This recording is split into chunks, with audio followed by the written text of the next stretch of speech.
Today on WWTF, we have our Mina's Moment, brought to you by US Upstate. And here's your host, Mina. Thank you for tuning in.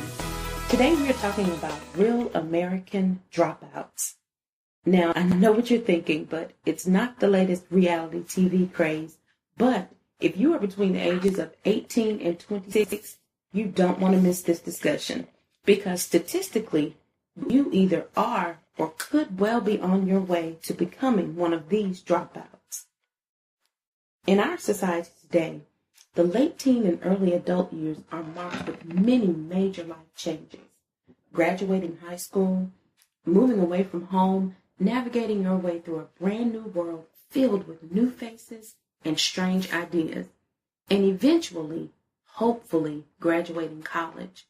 And for most people, these happy events come with a great deal of stress and oftentimes heartache.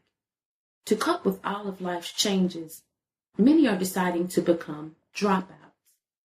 Now, they are graduating from colleges, technical schools, and even trade programs, but by the time they do so, they have dropped out of church.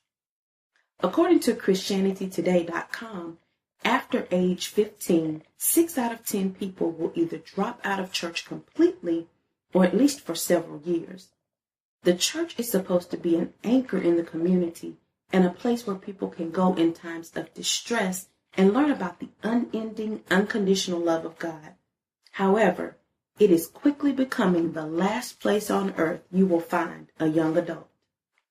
Today, we will examine this problem and why it exists. We will also take a look at what causes this mass exodus. And finally, we will talk with a prominent local pastor to get insight on solutions to the church dropout problem.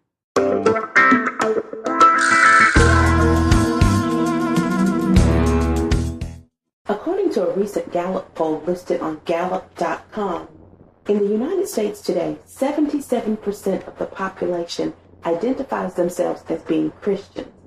So a large portion of our children are being raised in Christian households and being taught Christian values. They are growing up going to church and learning Bible stories about Daniel in the lion's den and Noah's Ark and singing songs about Jesus loving little children. However, by the time they reach the age of 15, this way of life becomes unappealing to them. They are getting to the point where many of the major questions in life begin to arise, and they are looking everywhere for the answers except for in the church.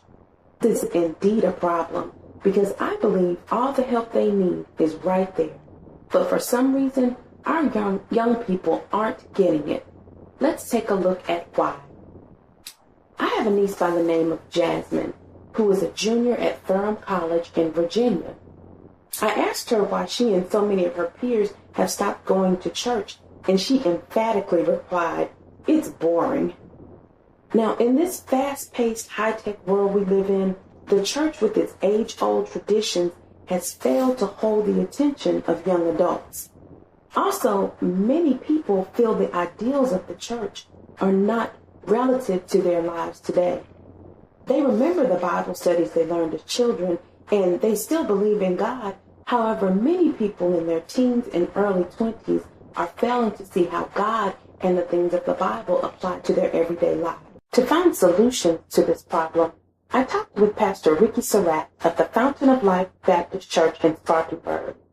Pastor Surratt and his congregation have a unique approach to solving the problem of church dropout resulting from boredom and irrelevance. Our approach is only unique because no one in the area that I know of is willing to take the risks that we take. What I mean is that the risk is allowing the traditional approach to church to be challenged in such a way that you step outside of the box of what is the norm and also step outside of what people's expectations are in regards to what they think church is supposed to be. Every fifth Sunday, we completely transform the order of our normal service to a talk show that is conducted by our youth leaders. In the show, we choose a theme that we want to discuss, and we utilize our young people as guests of the talk show. We also incorporate bona fide guest musical artists from the area around Spartanburg and Greenville, and they add so much flavor to the show. We may show videos, have spoken word, we have dancers sometimes, and I even participate as the DJ. They call me DJ Preach. Basically, we set aside a time that is specifically geared to our young people so that they can express their worship in a way that is comfortable to them. That's how we started the process. We are now doing other things to build relationships with our youth so that they see the importance of God in their lives and not become bored or irrelevant. When asked how he felt churches could address this problem on a national level, Pastor Surratt responded, Nationwide, in my opinion, nothing can be established with the youth of America without first building a relationship that is mutually respected. The first time we had our fifth Sunday service, I was trying to get our young people involved by dancing and having a good time on stage. They were not having it. They looked at me like I was lost and lame.